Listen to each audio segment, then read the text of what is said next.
Hello everyone, and today is a cartoon memories video on Nicktoons Network.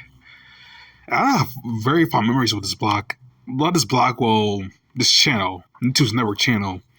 I had a lot of fond memories with this channel growing up, especially when I was a kid. Since I think it was my dad who had like an upgraded cable package with Bright House Networks. For those of you who don't know, Bright House Networks used to be like a cable company back then during the early to mid 2000s.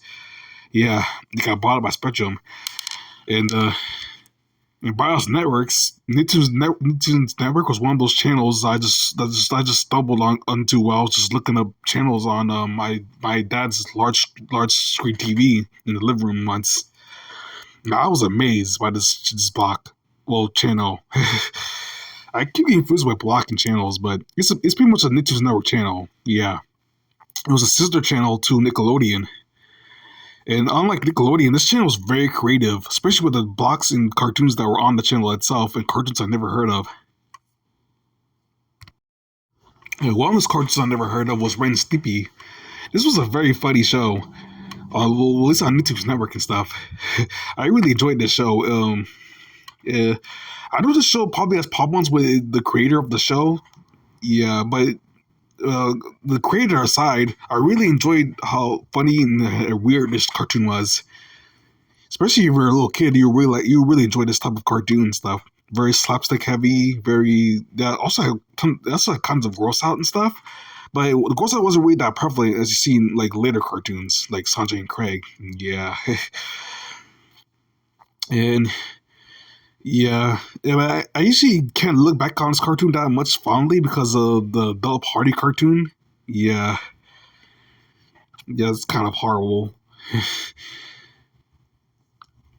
And especially that my favorite episode probably has to be the Happy Happy Joy Joy episode where Stimpy builds this like mind control device on Ren. He forces him to become happy. That's kind of crazy. Invader Zim. Yep, this probably has to be one of my all time favorite Nickelodeon cartoons of all time. I don't know. The concept of the show was always genius to me, even when I was a kid, because this concept of like an alien who's sent to Earth to try to like come up with missions to destroy it, but he's kind of too dumb to do it. That was hilarious. There's endless comedy potential in the show. It doesn't help that all the humans on the show were also kind of dumb. Aside from Dib and Gaz, all the other humans were pretty much just as dumb as Zim. So yeah, and his comedy potential there. Also, Gur's also my favorite character as well because he used to always go crazy. He's like a little child, but a robot, kind of a hyperactive child. And Zim is kind of like Zim has a lot of big ego, despite him being like one of the dumber characters on the show. Yeah. And looking at I've been currently watching reruns of Invader Zim, and it still makes me laugh to this day, even as an adult. I also found more jokes that will make me laugh as an adult. That's the cool thing about timeless cartoons and stuff. Timeless cartoons like Invader Zim, you can find like Easter eggs in like jokes that you probably would not understand as a kid. Yeah, I found that in Invader Zim as well. So yeah, one of my favorites. Kaa Mikey. Kaa Mikey is one of those cartoons, one of those American cartoons that was inspired by anime, one of those anime art styles, kind of like Teen Titans. But it wasn't as beloved as Teen Titans because, to be honest, as a kid, I never really liked the show. I don't know. It was very mean spirited for no reason, especially with one of the characters. You know what I'm talking about, Lily, the blonde haired girl. I don't know. She's just such a pain on screen. She's like such a pain to like go through. I don't know why people are like. I don't know why they bother to work with her. She's such a pain to work around with. And it also doesn't have all the characters who are always young at each other, too. Especially with Mr. Orzu. But at least with Mr. Orzu, he's like a businessman that has to meet deadlines, so it makes sense for him to be like old and grumpy. But what's Lily's excuse to be mean? Yeah. Other than that, the things I like about the show is probably Guano, Gornard, and Mizuki. Mizuki has a crush on Mikey, and there's this weird love triangle between Lily, Mikey, and Mizuki. She's always this nice lady character. Wano is pretty much just a Pokemon, so he already has up in my books. So yeah, he's already one with me, or good with me and stuff. And Gonar is pretty much this likable idiot character, kind of like what Patrick from SpongeBob or Richard from Gumball. Yeah, I could definitely see him being like this weird like stoner friend kind of type of character, the stoner idiot character. If this was an adult cartoon, it probably would have been a lot more funnier if this was an adult cartoon. But probably the mean spirited stuff probably would make sense for if it was for adults. Oh, Tigger is one of my other favorite cartoons at the time. And this might sound silly for me as an African American person. This might sound silly, but when I was a kid, I actually thought Mandy was a black character at first, at least when the promos came out. But when I started watching the show more, it revealed that he's actually Hispanic. He's actually like a Mexican character. So yeah, it's kind of silly of me. I don't know. But when I was a kid, I was kind of like dumb like that way.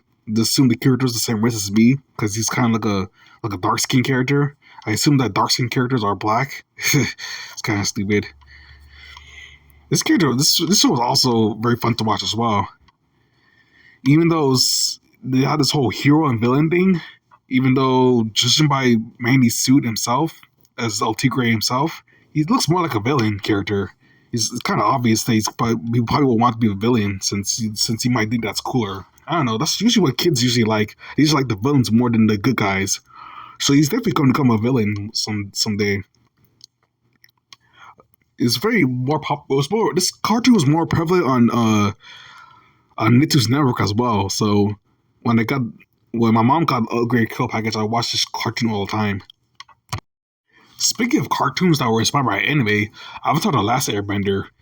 I really loved the show as a kid, especially when all the different types of cultures and like Asian cultures in this cartoon.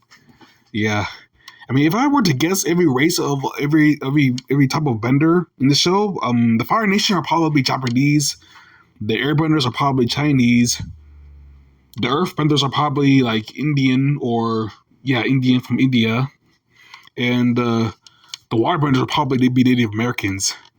I mean, it's very enjoyable show, very action related too. In the different types of it's very beautifully animated as well. I really love the animation on Avatar: The Last Airbender. It's also the good thing about any good action cartoon during the 2000s is that they also has good comedy as well. The Avatar: The Last Airbender also had very like funny like slapstick in that especially the intro itself, where Aang tries to do that water ball thing, where he tries to ride the air ball, and he hits the statue face first. cracks me up every time. Mickey Fiends is one of my other favorite cartoons at the time. This little girl named Vendetta making fiends, making monsters in her house and stuff. I mean, is the blue character named Lily? I think that's her name. The blue character, the nice girl, the nice, happy, friendly girl, who's always happy and stuff. She just wants to make friends with Vendetta, and Vendetta's not having any of it. Yeah. Very funny show as well. I mean, this show probably would have benefited more if it was on Cartoon Network, because Cartoon Network is usually known for giving cartoons a chance and stuff, especially when they're more obscure cartoons as well. I don't know. If a cartoon doesn't reach like maximum popularity level as SpongeBob, you're pretty much gone. Or at least or at least put into Nicktoons Network and stuff. It just happened that the creator of Mickey Fiends also had problems with the business side of Nickelodeon. I don't know. Nickelodeon was kind of getting greedy with SpongeBob a lot, so yeah, they got a lot of problems with creators during this time, especially during the late 2000s, where SpongeBob was at its peak and stuff. Yeah. Dragon Ball Z Kai. And yeah, Nicktoons Network also had their first share of animes as well. It's just the popular ones. You can just tell by having Dragon Ball Z on Nicktoons Network, they were trying to beat Cartoon Network at its own game, at least at the time, at least. Especially when they're trying to take advantage of the fact that Cartoon Network no longer had Toonami, so they wanted to feature Dragon Ball Z on their network as well. Yeah, Dragon Ball Z Kai. I mean, it wasn't as great as the original Dragon Ball Z on Toonami, but it came close sometimes. Especially this is probably what Nicktoons Network were at its peak and stuff when they had Dragon Ball Z on there or Dragon Ball Z Kai. Yep, on Dragon Ball Z Kai on Nicktoons Network. Nicktoons Network also had their fair share of commercials as well. And my favorite was the Nicktoons Network Arena, where they just take two random characters, have them fight each other every commercial break. And the cool thing about these commercials is that either character could be the victor. Sometimes the washing machine will win. Sometimes the mech will win. Also, there's also then fighters as well as the Blue Animal and Can-Man. Yep, they also fight each other too. And there's also this cardboard box monster along with this blob creature who eats everything and stuff. Yeah, they have to eat off as well. They need to eat everything. But the washing machine and bottleneck arenas were more battle oriented, and this was very fun to watch as a kid. Especially when you're into more of those death battle style. This is pretty much death battle before death battle became a thing on YouTube. You take two random characters and have them fight each other. They also had their other commercials as well, where this is a random cardboard cutouts of all the characters, at least all the Nickelodeon characters as well. This is very fun to watch as well, since all the random characters, the eyeballs, who are like just citizens in the cities, the eyeball people and stuff. Yep. And it also had this machine that to display what's accepted and what's not. The thumbs up and thumbs down stuff. Yeah. These commercials were great and very memorable too.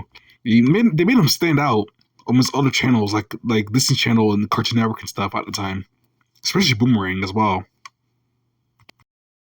And there's one thing I love about Nicktoons Network is definitely their creativity and their confidence as well. They proclaim themselves as the animation capital of the world. It's pretty ballsy for them as well because they probably weren't as popular as Cartoon Network because Cartoon Network was available on most kill packages and Nicktoons Network wasn't. Since Nicktoons, you have to upgrade your kill package in order to get Nicktoons Network at the time because it was one of those later channels as well. Which at the time only my dad had so because my dad was able to avoid it. Yeah, and it's very I pretty much enjoy how creative the block was or the channel was at the time. And just like with any other channel at the time, they also went through rebrands as well, which I totally didn't agree with because, to be honest, these bumpers probably will last forever if they had the chance to. I probably will still enjoy it to this day because I usually look up YouTube videos of the Nicktoons Network as well and just enjoy how crazy and over the top the commercial breaks were. Because it's not just the cartoon. There's not just the cartoons themselves that will make you watch a cartoon. It's also the promos and blocks itself that will encourage you to watch those cartoons as well. And if Nicktoons Network is going to proclaim themselves as the animation capital of the world, then good on them. So yeah, just like any other channel at the time. Nicktoons Network also had their rebrand as well, which I'm technically not fond of. Which, to be honest, I kind of didn't really like because it wasn't as creative as the previous blocks or previous commercial breaks. I mean, it still had the creative edge to it, but not as creative. Judging by the logo itself, it's just a plain text logo compared to the splat logo of the original Nicktoons Network and stuff. Yeah. And pretty much after Dragon Ball Z Kai, I pretty much stopped watching Nicktoons Network altogether and just decided to watch Cartoon Network at the time. Because this was early 2010, early 2011, Cartoon Network, where Cartoon Network was pretty much hitting the ball out of the park with which time Burger Show and Gumball and stuff. And there still had animes on the channel as well on Cartoon Network. So I just ditched Nicktoons Network for Cartoon Network at the time. At least after Dragon Ball Z Kai ended, so yeah, there's no point in watching anymore. I mean, I heard that Nickelodeon is trying to rebrand itself back into the old Splat logo. the creative energy they had in back in the '90s by bringing back all these movies of old Cartoon Network shows like Invader Zim, Martyrs Rock, Martyrs Life, and Good Burger, which I appreciate as well. I wonder if they're gonna ever have the creative energy in variety of the channel that they had back then. I don't know, because streaming is still kind of a big right now, judging by Netflix and Max and Paramount Plus. Yeah, they're still trying to break on the streaming stuff because it's pretty much just cable again. Streaming is pretty much just a cooler version of cable, in my honest opinion. Just streaming, just cable but cooler for like the new audits and stuff. Because they're pretty much doing the exact same thing. I mean, Paramount Plus feels exactly like the old Nickelodeon back then. So yeah, this was my review of Nicktoons Network, or Cartoon Memories on Nicktoons Network.